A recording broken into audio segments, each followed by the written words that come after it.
True Credit. Manage your credit, manage your life.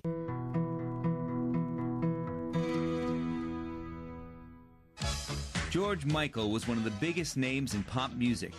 Along with partner Andrew Ridgeley, they had a string of hits around the world. But in 1986, at the peak of their success, George was getting itchy feet. I was 22, 23. It's amazing how old you feel at 23. You think you're so adult.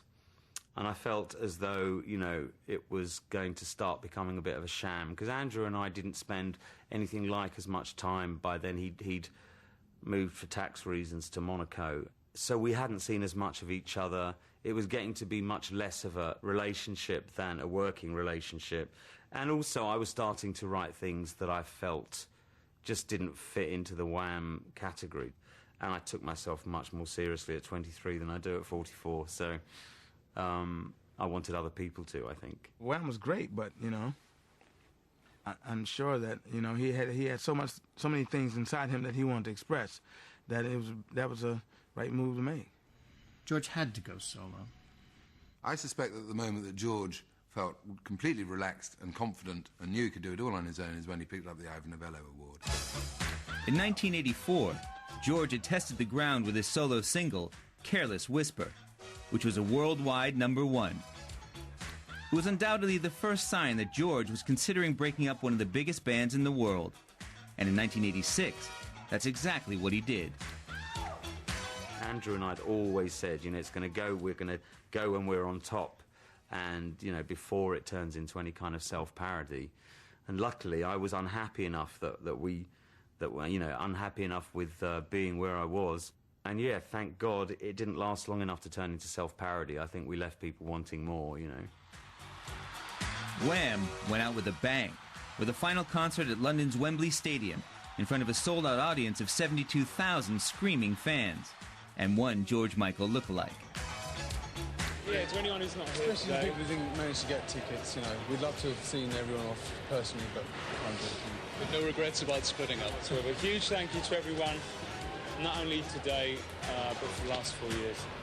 You know, Andrew pretended to throttle me, didn't he, I think? Yeah, I think, in all honesty, Andrew knew that we were just about to make a fortune in America.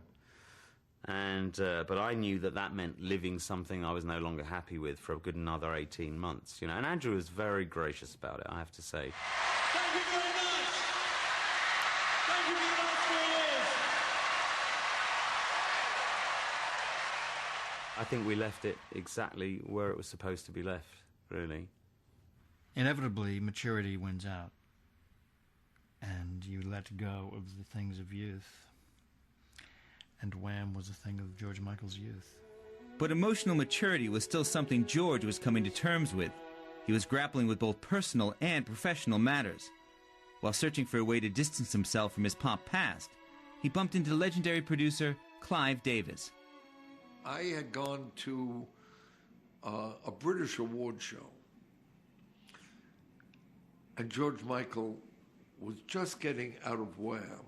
He said, I want to do a duet with Aretha Franklin. I talked to Clive, and Clive had liked my work and really wanted to put me together with Aretha, so it was perfect. Here's an artist coming out of a group that people thought were a little lightweight. Big hits, big sales, had broken China, had toured, but not the credibility. How do you get, from his point of view, do you get credibility instantly if an artist like Aretha Franklin will stamp you, support you, be associated with you?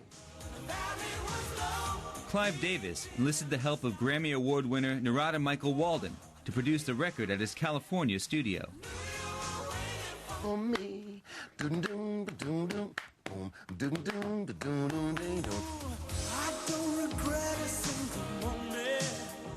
No, I don't. I know you don't. Looking back. In this room, George the first day, Aretha the second day, and then toward the end of her day, then George would come back and they'd wrap it up. Well, on George's first day, George sang beautifully. His first couple takes were the record. But then he wanted to keep going to the point where we were out of tracks. And George wasn't used to being produced. George produced everything for himself. I said, come in the control room. And I said, George, man, I'm out of tracks, and I've got your first stuff, which I think is brilliant, and this last stuff you've done, which is also brilliant. He said, well, go over the early stuff. I said, no, I can't. That's our records. So I said, just trust me, I'll put it together, and it'll be great. And he did. But, you know, he kind of looked at me like, So Aretha comes next day, and she's all excited. She hears George's part. She's excited. She goes and does her bits kind of quick, and then we put them together. And, man, that's when Fireworks really went crazy.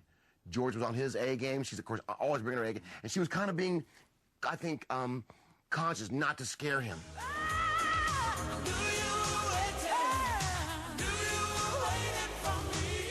But then she couldn't help herself. She just reared back and went crazy. And it's on the record. It's on the record. Yeah, she loved him. She loved him, and he loved her.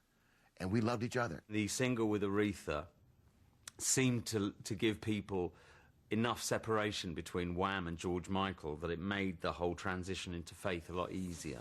With the love fest of I Knew You Were Waiting for Me topping the charts around the world, George found the self-motivation to start writing again. And he was soon back in the studio, recording a new album, which was to be his biggest yet.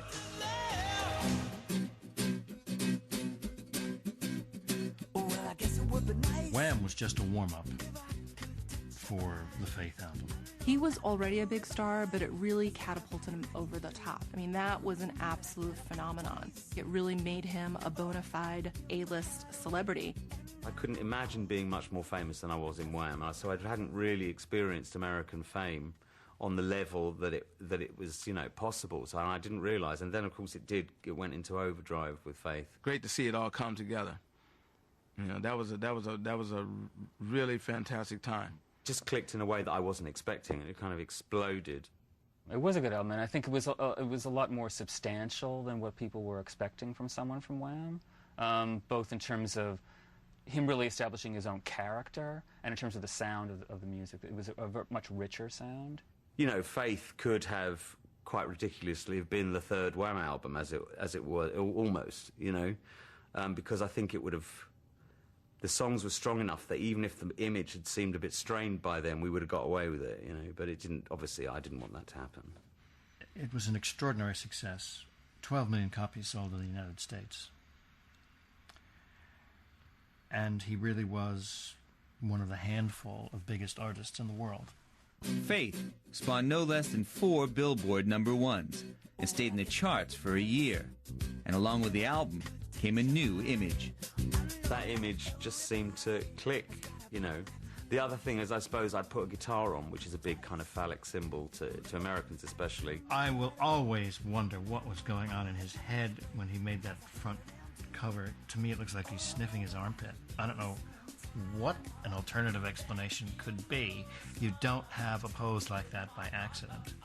Faith's success was backed up with a grueling tour and promotion schedule, which steadily took its toll. It was too giddy for me, you know. It really was, and I couldn't handle, just really couldn't handle the intensity of it. Your life changes, you know, your lifestyle changes. I was very scared of all of that.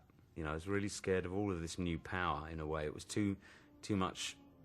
It was more than I'd expected at 24, put it that way. The whole Faith process of promotion, videos, tours, and awards had left George completely exhausted. And one question was dominating